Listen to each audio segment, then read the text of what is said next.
I have to say this is unusual project for you, being the first TV series, and also the story about the aging and the male friendship. Good writing. They sent me the first hour. I was not thinking of television. It's been 50 years since I began my career in television. But the writing was so good. And this new format of streaming, where you have, in this case, a half-hour comedy, but in streaming, a half-hour comedy could be 25 minutes long, 40 minutes long, doesn't matter. Language, anything you want to say is okay. No commercials.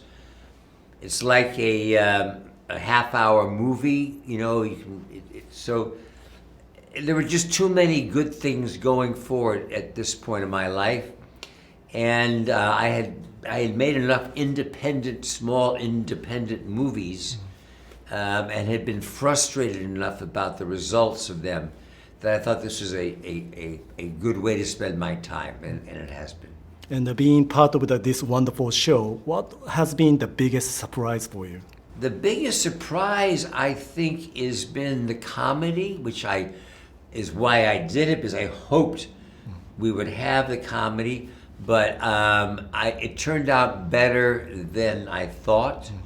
It really has. And I guess also the biggest surprise has been the younger audience. Yes, this is a show about older people, but we have a big following of younger people who like the show too, which I don't quite understand why, except, in Japan, for instance, we all have respect for the elders, but maybe the young people like to see the elders making mistakes, and they don't have all the answers, and they feel better about it, that's all I can figure out. So I looked up your filmography, and I've noticed two things. One is they don't make those movies anymore. Right. And two is you been playing unusual lead. Usually the lead of the Hollywood film is a nice person with maybe one flaw, but you play not so nice person with many flaws. And is that a conscious choice on your part? No, it isn't, but it seems to be what I'm interested in. In my father's generation, there were good guys and bad guys, white hats and black hats.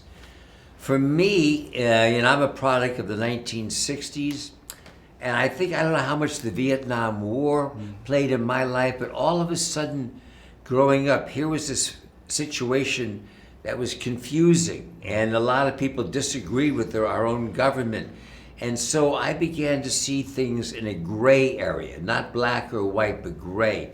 And I guess I've been attracted to the idea of people trying to do the right thing, but there's always evil lurking on their shoulder. There's always greed, there's always larceny, there's always some reason, and sometimes you lose it.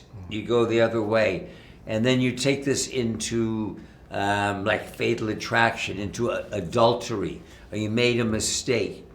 And I found out that audiences, for some reason, were able to forgive me. That I would allow myself to go off the end of the diving board or end of the plank and be a bad person, and then try to win the audience back. It became sort of what I say, flying without a net under you. And I enjoyed the risk, and as long as I knew the material pretty well, I thought I could succeed. I enjoyed that challenge. And I enjoy that too. So thank you very much. Thank you very much. Thank you.